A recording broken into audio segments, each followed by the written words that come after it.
Hello YouTube, this is Mr. Gibson Guy here with you, and today we're looking at some pocket revolvers from Colt and Smith Wesson.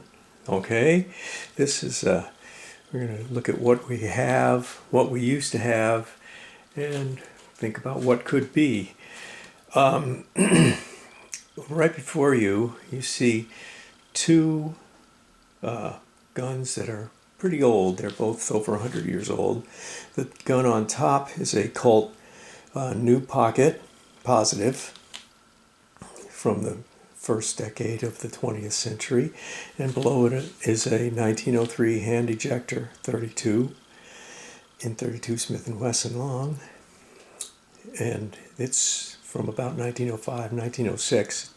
It's the second model, and both of these at the beginning of the 20th century were kind of state-of-the-art for concealed carry guns for civilians to carry around. Yeah, people carried guns back then. I don't know what they did about permitting back then. I think you just kind of brought your gun and that was it. Nobody made a fuss over it. But we can compare these to what is sold today in pocket revolvers. But first of all, these guns, as you can see just by looking, are pretty similar. They come from the same time period, and they almost look like they're the same gun. They aren't. One's a Colt, one's a Smith & Wesson. They were direct competitors. And Smith & Wesson came out with their 32 Smith & Wesson long cartridge. So Colt came out with the exact same cartridge, and they called it a Colt 32 New Police. But they take the same cartridges. Colt just didn't want to put a Smith & Wesson emblem on the directions on the barrel that say what caliber you can chamber. So they're really the same thing. And these lasted up until World War II, and then they were discontinued, and shooting world went more towards 38 Special and 357 Magnum, moved up from the 32. And the 32 was not a real killer cartridge, but it was for self-defense. I think it could really do the job as far as was needed. Let's take a look here. Move this Colt for a minute. There.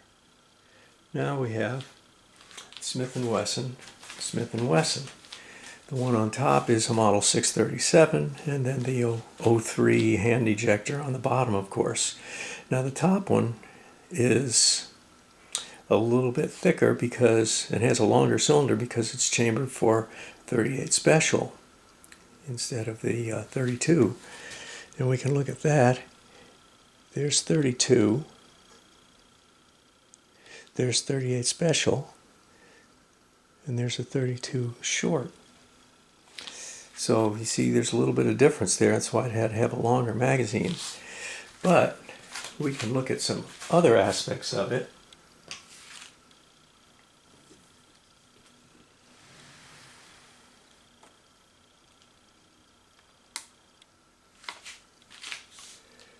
All right, so here is the modern day aluminum frame, air weight. This one comes in at 13.9 ounces on the scale. Now this one, all steel with a 4-inch barrel, comes in at 16.5. So 2.5, 3 ounces heavier. It's a little bit heavier. What if we compare it with this one? Modern day model 36, 38 Special, all steel, 18.7. So the modern 38 with just a sub 2-inch barrel, if you get the all steel one, is noticeably heavier. How about the Colt? Where does that come in? 16.2. That's getting pretty close to the air weight right there. So even though these old guns were all steel, the old guns were all steel, but they came in pretty close to the weight of the alloy frame modern day model 637. Of course, there's the lighter one. There's the titanium and scandium models, which are more expensive. They weigh even less than the alloy frame one here. But there's not that much difference. And with these, we have a 4-inch barrel. Switch positions on there.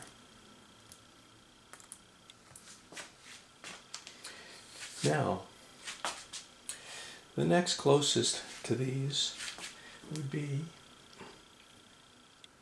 Colt New Pocket and Colt Police Positive.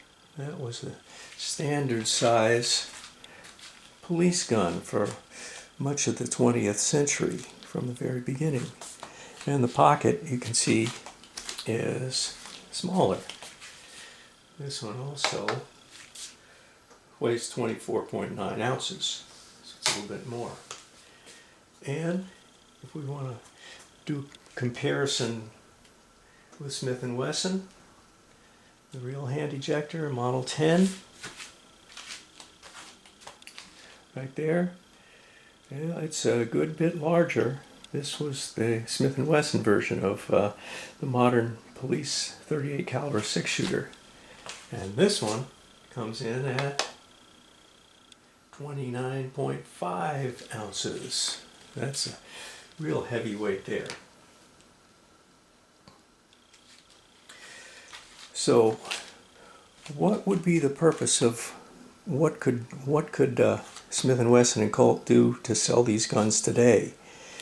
Well, it's obviously not going to have the same power as the 38 Special, but it's still going to be a lot more powerful than a lot of autos that people use. And with 4-inch barrel, these guns are actually a lot better for accuracy, easier to aim. They have a longer sight radius. Not much for sights on them, but not much sights on pocket carries anyway. But there's a couple of things to think about.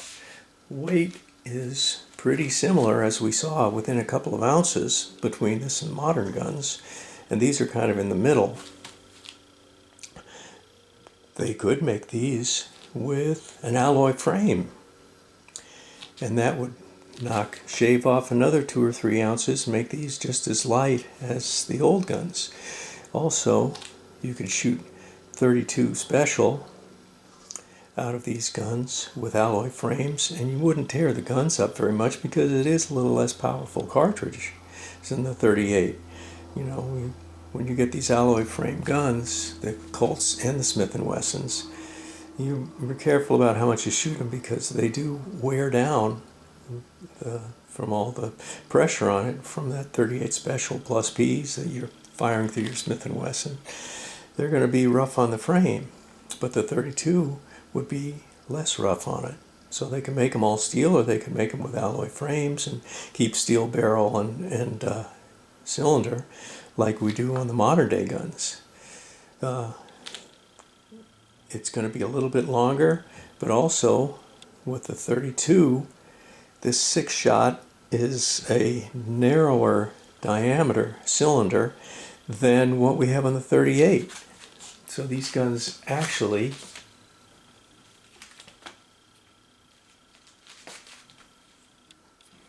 are not as wide as the present day 38 ones. It's a little bit narrower.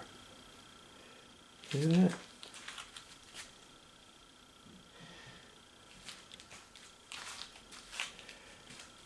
I have taken these guns with me to gun shows or to gun store, and I've showed them to people there, and they always draw a crowd right away because people say, "Oh man, what is that? That's really cool." Yeah. Compared to this revolver. Whoa. Yeah, there we go. That's a Trooper Mark V, along with the little Colt. A lot of difference there. So these little guns get a lot of attention, and with the lighter load of the 32 special or 32 Smith and Wesson, these guns would be much easier to shoot for people with smaller hands, older people that have limited hand strength. The regular 38 special with a 2-inch barrel and a very lightweight firearm can be real punishing to be firing plus P's out of, or even regular 38 specials. It helps a little bit if you have that grippy rubber grip on them, but the wood grips just want to fly right out of your hand. These would be less punishing to shoot, so you'd be more apt to use it, more apt to be able to use it, and more apt to be able to hit something with it because you're not going to be flinching when you shoot them. Now, maybe some people don't like the idea of a 32, but I'll bring you a recent copy of Gun Digest. There's a 4-page spread of Smith & Wesson in this book. Here's the first 2 pages. This is all the double-action revolvers. And you see, 3/4 of the first 2 pages is all 38 pocket guns. So there's a big market for these. Obviously, Smith & Wesson sells a lot of 38 snubbies. So I would suggest to Smith & Wesson that if you had something that was chambered in something a little bit easier to shoot, and I imagine that your target audience is a lot of women who have smaller hands or limited hand strength and don't really want something that's going to be making their day. They rather have something that they can shoot and they can hold on to and feel confident in it. So I would suggest Smith & Wesson and Colt think about reissuing the modern day new pocket positive and 03 hand ejector in 32. If you really want to go for it, you could chamber it for the 32 H&R, Harrington and Richardson round, and you can fire Smith & Wesson longs and Smith & Wesson shorts and 32 H&Rs out of it. If you have a little bit longer cylinder, wouldn't have to be any wider. But there's a lot of possibilities, and we seem to be just stuck on the 38. Now, of course, if they were to do this, then we'd have to hope that there would be ammunition around that's newer than this. This I had to get at the gun show, and it's pretty dear and hard to find right now. But if they built the guns like these and sold them, then I think with the popularity, the ammo makers would say, hey, well, let's make some ammo for this. They might even come out with some low power rounds for people to practice with or for economy. But that's what I wanted to bring you today, is Smith & Wesson listening, is Colt listening. I know if one of them does it, the other's going to have to do it.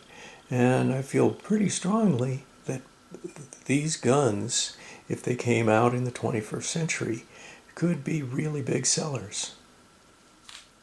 All right, I appreciate you watching my video. Stay into the end and give me a like and a subscribe, if you will, to the channel. That always helps us grow, and I appreciate you watching the video, and I'll talk to you next time. Mr. Gibson Guy is out.